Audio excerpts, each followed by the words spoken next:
প্রিয় ছাত্রছাত্রীরা, আজকে আমরা মডেল অ্যাক্টিভিটি টাস্ক 2021 পার্ট 4 যেটা নিউ তোমাদের দেওয়া হয়েছে জুলাই মাসে। তো আজকের আমাদের আলোচ্য বিষয় অষ্টম শ্রেণীর বাংলা। তো অষ্টম শ্রেণীর বাংলায় যে সমস্ত প্রশ্নগুলো দেওয়া আছে সেই প্রশ্নগুলো আগে একটু দেখে নাও, তারপর আমরা প্রত্যেকটার উত্তর কিভাবে লিখতে হবে সেটা আমরা দেখব। তোমরা দেখতে পাচ্ছ যে এই সমস্ত প্রশ্নগুলোই কিন্তু তোমাদের দেওয়া আছে। তাহলে আমরা একটা একটা করে তার উত্তর দেখি। দেখো, তো প্রথম যে প্রশ্নটা দেওয়া আছে, দেখো 1-এর 1, এখানে একটা ড্যাশ দিয়েছে, শূন্যস্থান দিয়েছে এবং 4টে অপশন দেওয়া আছে। কি বলেছে যে বিষয়ে পৃথিবীতে কোনো জাতি যা আরব দিগের তুল্য নহে। এখানে সঠিক যেটা উত্তর হবে আতিথেয়তা, ঘয়েরটা কিন্তু এখানে সঠিক উত্তর হয়ে যাবে। তোমরা ঘয়েরটা লিখে নেবে, ঠিক আছে। তারপরে 1-এর 2-এর দেখো, আমার কাছে কিরূপ আচরণ প্রত্যাশা করো। বক্তা হলেন, এখানে বক্তা হবে খ সেকেন্দার, ঠিক আছে। তাহলে সঠিক উত্তরটা হয়ে যাবে সেকেন্দার। ওকে। 1-এর 3-এরটা দেখো, পশ্চিমে যে কুদুরুর তরকারি দিয়ে ঠেকুয়া খায়। টেনিদাকে একথা বলেছেন, ঠিক আছে। টেনিদাকে একথা বলেছেন, কে বলেছেন? ক্যাবলা। খয়ের দাগের ক্যাবলা হবে সঠিক উত্তর, ঠিক আছে। এরপরে 1-এর 4-এরটা আমরা দেখব। তো 1-এর 4-এরটা দেখো, মাইকেল মধুসূদন দত্ত যেই জাহাজ থেকে তার বন্ধু গৌরদাস বসাককে চিঠি লিখেছিলেন সেটির নাম কি? সেটির নাম হবে সিলোন। খয়েরটা কিন্তু সঠিক উত্তর, বোঝা গেল। এরপরে আমরা সংক্ষিপ্ত প্রশ্নে চলে যাচ্ছি। 2-এর দাগের প্রশ্ন। 2-এর দাগের প্রথম যে প্রশ্নটা আছে দেখো, 1-এরটা 2-এর 1, মান্ধাত্তার আমলে থেকেই চলে আসছে এমনই রকম, ঠিক আছে। কোন প্রসঙ্গে কবি এই মান্ধাত্তার আমল থেকেই চলে আসছে এরকম বলেছেন একথা, সেই প্রসঙ্গটা উল্লেখ করতে বলেছে, ঠিক আছে। কবিগুরু রবীন্দ্রনাথ ঠাকুরের লেখা বোঝাপড়া কবিতা থেকে উদ্ধৃত অংশটি নেওয়া হয়েছে। এই লাইনের মাধ্যমে তিনি বোঝাতে চেয়েছেন পৃথিবীর কোনো মানুষই সকলের কাছে প্রিয় হয়ে উঠতে পারে না, আবার সকলে সব কিছু পায় না। কেউ বেশি পায়, আবার কেউ কম পায়। কেউ প্রতারণার শিকার হচ্ছে, ঠিক তেমনি সেও অন্য কাউকে প্রতারিত করছে। তাই কবির এমন বলে মনে হচ্ছে, ঠিক আছে। এটা হয়ে যাবে 2-এর 1-এর প্রশ্নের উত্তর। তোমাদের যদি মনে হয় ভিডিওটা খুব তাড়াতাড়ি হয়ে যাচ্ছে, ভিডিওটাকে পজ করে থামিয়ে তোমরা লিখে নেবে, তারপরে আবার চালু করে দেবে, ঠিক আছে। আর যারা সাবস্ক্রাইব করেছো তাদেরকে অসংখ্য ধন্যবাদ। যারা সাবস্ক্রাইব করেননি, নতুন ভিডিওর জন্য সাবস্ক্রাইব করতে পারো। ওকে। তো পরের আমরা প্রশ্নে চলে যাই। পরের প্রশ্নটা দেখো, যে 2-এর 2, এইখানে কি বলেছে? এইখানে বলেছে যে আমা অপেক্ষা আপনাকার ঘোরতর বিপক্ষ আর নাই। আমা অপেক্ষা আপনাকার ঘোরতর বিপক্ষ আর নাই। বক্তার একথা বলার কারণ কি? বক্তার একথা বলার কারণ হলো উপরোক্ত বক্তব্য নেওয়া হয়েছে ঈশ্বরচন্দ্র বিদ্যাসাগরের লেখা অদ্ভুত আতিথেয়তা থেকে। এখানে বক্তা আরব সেনাপতি মুর সেনাপতিকে একথা বলার কারণ হলো গত রাতে যখন দুই সেনাপতি পরস্পরের পূর্বপুরুষের বিক্রম বর্ণনা করছিল, তখন আরব সেনাপতি জানতে পারে যে এই আশ্রয়ী প্রার্থী মোর সেনাপতির নির্দেশেই তার পিতাকে হত্যা করা হয়েছিল। ফলে তার প্রতিশোধ গ্রহণের জন্য ইচ্ছা জাগল। আশ্রয় প্রার্থী আক্রমণ করতে পারবে না, তাই পরদিন সকালে ময়ূর সেনাপতিকে যে প্রস্থানের উপযুক্ত ব্যবস্থা করে দিয়ে এ কথা তিনি বলেছিলেন, ঠিক আছে। এরপর আমরা 2-এর 3-এর দাগের প্রশ্নটা দেখি। 2-এর 3-এর দাগের প্রশ্নে যে প্রশ্নটা দেওয়া আছে, অ্যান্টিগোনাস, তোমারই এই অধ্যত্বের জন্য তোমায় আমরা সাম্রাজ্য থেকে নির্বাসিত করলাম। অ্যান্টিগোনাস কোন অধ্যত্বে দেখিয়েছিলেন? ঠিক আছে, এখানে উত্তরটা হয়ে যাবে দ্বিজেন্দ্রলাল রায়ের চন্দ্রগুপ্ত নাটকের সেকেন্দারের কাছে অ্যান্টিগোনাস যখন গুপ্তচর সন্দেহে চন্দ্রগুপ্তকে নিয়ে আসে, তখন কথোপকথনের মাধ্যমে জানা যায় গ্রিক সেনাপতি সেলুকাস সরল বিশ্বাসে চন্দ্রগুপ্তকে যুদ্ধ কৌশলী শিক্ষা দিয়েছিলেন।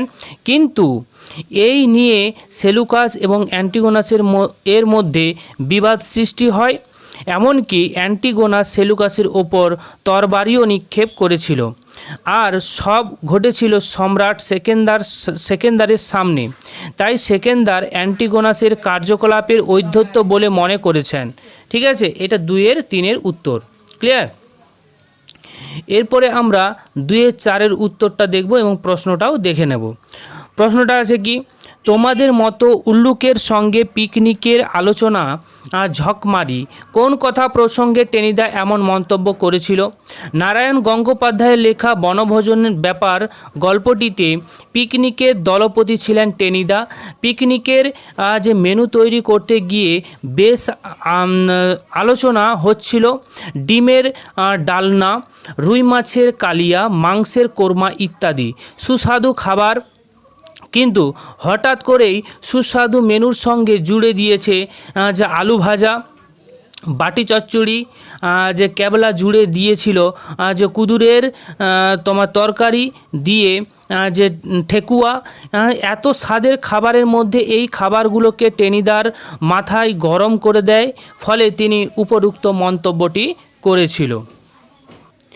এরপর 2-5 দেখো, কৌতূহলী দুই যে চোখ মেলে অবাক দৃষ্টিতে দেখে, চড়ুই পাখির চোখে কৌতূহল কেন? এখানে কেন তার উত্তর হবে কবি তারাপদ রায়ের লেখা একটি চড়ুই পাখি কবিতায় চোখে যে কৌতূহল থাকার অন্যতম কারণ হলো কবির বাড়ির নির্জনতা। সাধারণত প্রত্যেক বাড়িতে একাধিক মানুষ থাকে, একজন বাইরে গেলে অপরজন বাড়ি দেখাশোনা করে, কিন্তু কবির বাড়ি কবি কল্পনা করেন তিনি চলে গেলে চড়ুইটি ভাবে যে এই বাড়ির জানালা, টেবিল, যে ফুলদানি সব কিন্তু তার হয়ে যাবে। এই জন্য এই কৌতূহলের কথাই এখানে বলেছে। ঠিক আছে, এরপর আমরা 3-1 দেখব। 3-1 প্রশ্নটা কি আছে? সবুজ জামা কবিতায় ভাববস্তু আলোচনা করো। কবি উত্তরটা দেখো, কবি বীরেন্দ্র চট্টোপাধ্যায়ের সবুজ জামা কবিতায় সহজ সরল প্রকৃতির প্রেমী তোতাই নামক এক শিশুর কথা তুলে ধরেছে।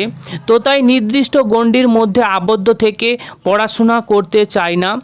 সে প্রকৃতির মাঝে ঘুরে বেরিয়ে প্রকৃতিকে অনুভব করে মুক্ত থাকতে চায়। সে বড় দাদুর মতো চশমা দিয়ে জগৎ দেখতে চায় না।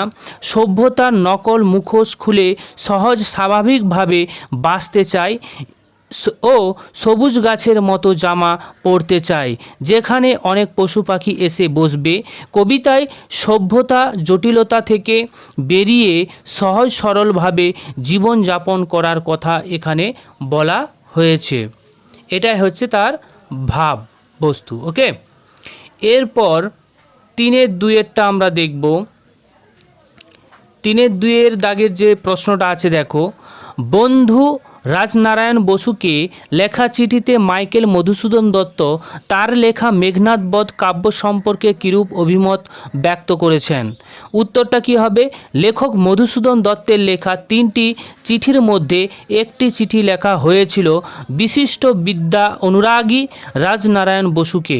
তিনি সেখানে মেঘনাদ বধ কাব্য সম্পর্কে জানিয়েছেন। 750 লাইনের কাব্যের 6ষ্ঠ স্বর্গের শেষ করেছেন মেঘনাদের মৃত্যুর মধ্য দিয়ে, সে কথাও তিনি জানিয়েছেন। মেঘনাদকে মারতে লেখকের অনেক কষ্ট হয়েছে, এমনকি তিনি কান্না করেছেন। এছাড়াও বলেছেন অনেক হিন্দু মহিলা এ কাব্য পড়ে যে কেঁদে ফেলেছেন।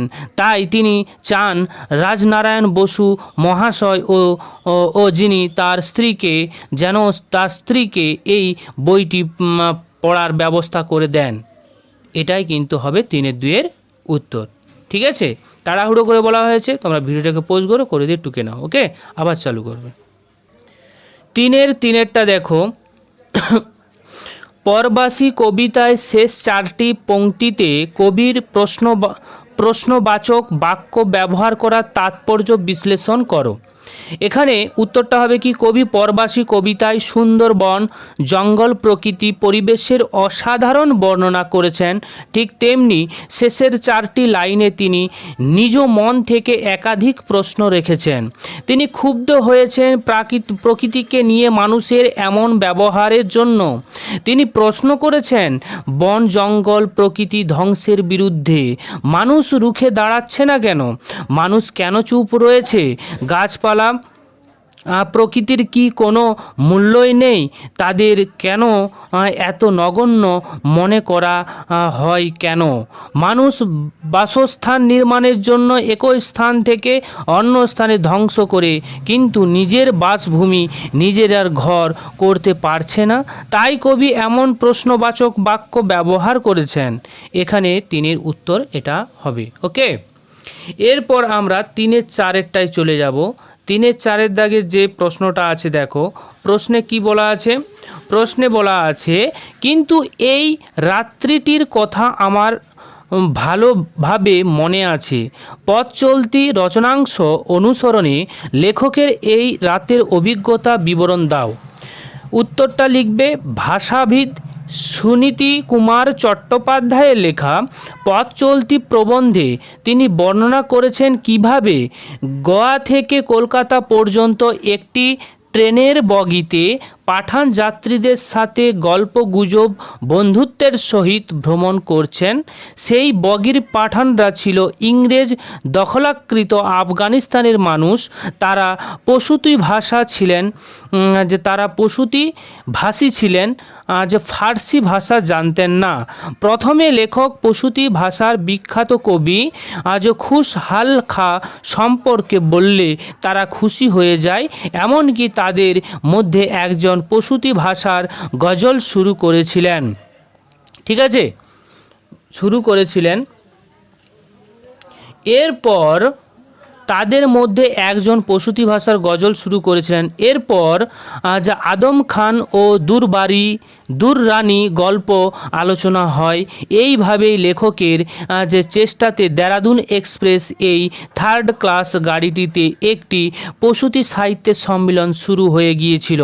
সেই রাতের কথাই লেখকের সারা জীবন মনে থাকবে। সেই রাতের কথাই এখানে বলা হয়েছে। এরপর 4-এর দাগের প্রশ্ন দেখো। 4-এর দাগের এক একটা দল বিশ্লেষণ করে চিহ্নিতকরণ করতে বলেছে। তো প্রশ্নটা তোমাদের কাছে আছে জানো। তো এখানে ইস্টিসান, এখানে দল বিশ্লেষণ করতে বলেছে ইস্টিসান। এখানে ইস হবে রুদ্ধদল, টি হবে মুক্তদল, সন হবে রুদ্ধদল। ঠিক আছে, বাগুই আটি বাটা হবে এখানে মুক্তদল, গুই একটা মুক্তদল, একটা মুক্তদল, টি একটা মুক্তদল, অর্থাৎ 4টি মুক্তদল। দর্শন মাত্র, দরটা হবে রুদ্ধদল, সনটা হবে রুদ্ধদল, মাতটা হবে রুদ্ধদল এবং রটা হবে মুক্তদল। ঠিক আছে, ক্ষিপ্র হস্ত, ক্ষিপটা হবে রুদ্ধ, রোটা হবে মুক্ত, হসটা হবে রুদ্ধ আর তটা হবে মুক্তদল। ঠিক আছে, যেভাবে লেখা আছে তোমরা সেইভাবেই লিখবে। তারপর 4-এর দাগে 2 উদাহরণ দাও। মধ্য স্বরাগমের উদাহরণ হবে রত্ন থেকে রতন। যুক্ত ব্র্যাকেটে লিখবে যুক্ত ব্যঞ্জন ধ্বনির মধ্যে স্বরধ্বনির আগমন। ঠিক আছে, ব্র্যাকেট ক্লোজ করবে। এরপর স্বরভক্তির উদাহরণ ধর্ম থেকে ধরম। ঠিক আছে, অন্তস্থ শ্রুতি, এখানে চা এর তখন সেটা হবে চা এর। ঠিক আছে, অন্যান্য স্বরসঙ্গতি রামু থেকে রেমো। ঠিক আছে, রামু থেকে রেমো, বোঝা গেল। এরপর আছে দেখো কতগুলো শব্দ দেওয়া আছে, সেটার অর্থ আমাদের এখানে লিখতে হবে। ঠিক আছে, তো সেইগুলো দেখা যাক। যার কর্ম তার সাজে, অন্য লোকে লাঠি বাজে। এটার অর্থটা কি বোঝাচ্ছে? যে কাজে যে পারদর্শী তার পক্ষেই সেই কাজ করা সহজ। ঠিক আছে, তারপর এটা দেখো নুন আনতে পান্তা ফুরোয়, দারিদ্রের অসহায় যন্ত্রণা। ক্লিয়ার। এরপরে গেয়যোগী ভিক্ষা পায় না, উত্তরটা হবে অতি কাছের জনের গুণের কদর হয় না। তারপরেরটা দেখো, মারিত গণ্ডার লুটিত ভাণ্ডার। এখানে উত্তর হয়ে যাবে বড় কোনো কর্মকাণ্ডের পরিকল্পনা। ক্লিয়ার? এরপর আসছি এক হাতে তালি বাজে না। এখানে উত্তর হয়ে যাবে দুই পক্ষের দোষ থেকেই বিবাদ। তো এই ছিল তোমাদের মডেল অ্যাক্টিভিটি টাস্ক অষ্টম শ্রেণীর বাংলা। তোমরা ধীরে সুস্থে ভালো করে মডেল অ্যাক্টিভিটিগুলোকে লিখবে খাতায় এবং বিদ্যালয়ে জমা করবে নির্ধারিত সময়ে। ঠিক আছে? আর তোমাদের কাছে একটা অনুরোধ, যেতে যেতে যদি ভালো লাগে চ্যানেলটিকে সাবস্ক্রাইব করবে এবং একটা লাইক দিয়ে যাবে, এতে আমি উপকৃত হব। Thank you.